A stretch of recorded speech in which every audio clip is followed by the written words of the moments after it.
আসসালামু আলাইকুম। অল্প সময়ে কিভাবে ছোলা বুট রান্না করবেন তার রেসিপি নিয়ে এলাম। প্রথমে আমি কুসুম গরম পানি দিয়ে ছোলাটাকে ভিজিয়ে রেখেছিলাম।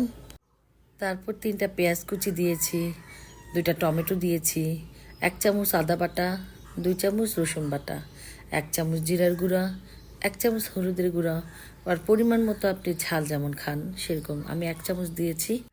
এখানে আমি রাঁধুনি গরুর মাংসের মশলা 1 চামচ দিয়েছি, আপনারা ইচ্ছা করলে নাও দিতে পারেন। আর স্বাদ মতো লবণ দিয়েছি।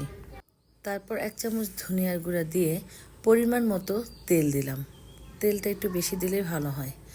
সুন্দর করে চামচ দিয়ে নেড়ে এমনভাবে নাড়তে হবে যেন মশলাটা সুন্দর করে মিশে যায়। তারপর 2টা তেজপাতা দিয়ে ঢাকনা দিয়ে 4টা সিটি দিয়ে এলাম। ঢাকনা খুলে সুন্দর করে কষিয়েই হয়ে গেল আমাদের ছোলা ভুনা। আমার এই রেসিপিটা ভালো লাগলে লাইক, কমেন্ট ও শেয়ার দিন। আর আমার পেজটাতে ফলো দিন। আসসালামু আলাইকুম।